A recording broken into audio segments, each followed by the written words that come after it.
Just when you thought the Montreal Canadiens had finally settled down for the summer, taking a well-deserved breather after a whirlwind of activity, are we truly about to witness another blockbuster move, one that could reshape their offensive attack for years to come? It feels like only yesterday we were dissecting the implications of one major trade, only for another and then another to drop, leaving us all breathless. To say the St. Flanell has been active in recent weeks would be a monumental understatement.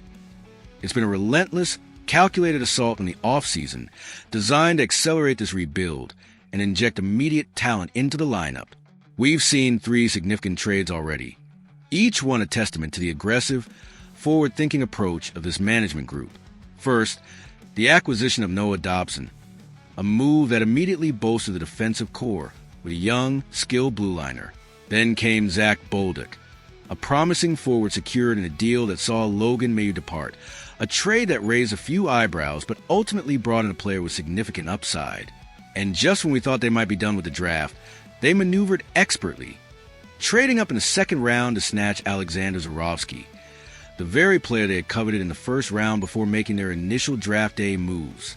It's been a masterclass in asset management and strategic maneuvering, a clear signal that this team is not content to simply wait for the future.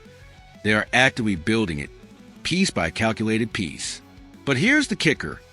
All this frenetic activity, all this shrewd dealing, doesn't mean Montreal is finished. In fact, if the latest whispers and expert insights are any indication, something even bigger might be brewing on the horizon. The narrative of the Canadiens' offseason has been one of audacious ambition, and a key figure in this unfolding drama is Executive Vice President of Hockey Operations, Geoff Gorton. Speaking on the Basu and Golden Notebook podcast, Gorton addressed a concern that had begun to percolate among the fan base. Had the trade of Logan Mailloux for Bolduc depleted their stock of tradable assets? Was the well running dry? His answer was a resounding reassurance, a calm declaration that should ignite a fresh wave of optimism. Gorton confidently stated that the Canadiens still possess an abundance of good prospects within their system, and he specifically highlighted their impressive depth in young goaltenders. This isn't just idle chatter. It's a strategic affirmation from one of the architects of this rebuild, a clear message that the cupboard is far from bare. It tells us that while they've been busy, they haven't overextended themselves, and they still have the currency to make further significant moves. Before the draft, Gorton had already set the tone, emphasizing that the Canadiens are perpetually vigilant, constantly scanning the market for available talent and opportunities. This isn't a team that waits for the phone to ring. They are actively making calls, exploring every avenue, and positioning themselves to strike when the right opportunity arises.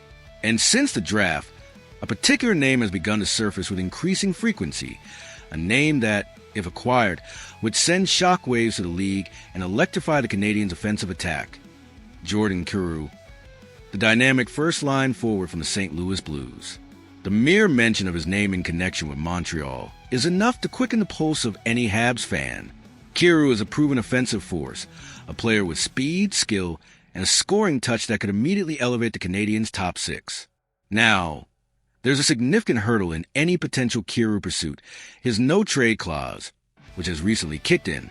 This clause grants him ultimate control over his destination, meaning the Blues can't simply ship him off to any team they choose. However, a no-trade clause doesn't equate to an immovable object. It simply means Kyrou would have to agree to waive it to give his blessing to a move.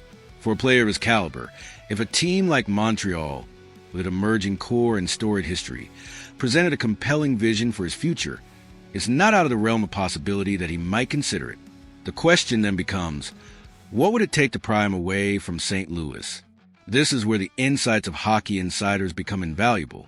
On the latest edition of the 32 Thoughts podcast, Elliotte Friedman, ever the purveyor of crucial information, revealed a significant development. The Seattle Kraken, a team that had reportedly been in serious discussions for Kyrou, has apparently pulled out of negotiations. The reason? Friedman indicated that the asking price from the St. Louis Blues was simply too high. This tidbit is critical. If Seattle, a team with cap space and a desire to improve, found the price prohibitive, it immediately raises the stakes for any other interested party, including the Canadiens. So, if the price for Kyrou is indeed steep, what does that mean for Montreal? Would they have to part with a significant roster player to acquire him? It's certainly a possibility. Elite talent often demands elite returns, and the Blues, having seen Seattle balk, will likely be holding firm on their valuation. The question then shifts from can they get him to is he worth the price? Would sacrificing a key piece of the current lineup be a worthwhile exchange for Kyrou's offensive firepower? Or, and this is where Gorton's earlier comments become particularly relevant, could the Canadiens leverage their deep prospect pool to construct a package that would satisfy St. Louis without gutting their current roster? Gorton's confidence in their many good prospects and many good young goalies suggests that Montreal has a diverse array of assets at their disposal. Perhaps a combination of high-potential prospects, some draft capital, and maybe a younger, less established roster player could be enough to entice the Blues. This management group has shown a remarkable ability to identify undervalued assets and make shrewd trades, so it's not beyond the realm of possibility that they could find a creative solution. The fact that Gorton seems so assured that they have the resources for one more deal speaks volumes. It's not a hopeful wish. It's a strategic assessment of their current position. Imagine Kyrou, with his blistering speed and wicked shot, slotting into the Canadiens' top six, potentially alongside Nick Suzuki or Uri Slavkovsky. He would immediately add a dynamic offensive dimension that the team has sometimes lacked, providing another legitimate scoring threat and taking pressure off the existing forwards. His presence would not only boost the power play, but also provide a veteran scoring touch that could be invaluable for a still-developing team. He's a player who can create offense out of nothing, a game breaker who could turn tight contests in Montreal's favor. The strategic fit is undeniable, and the potential impact is immense.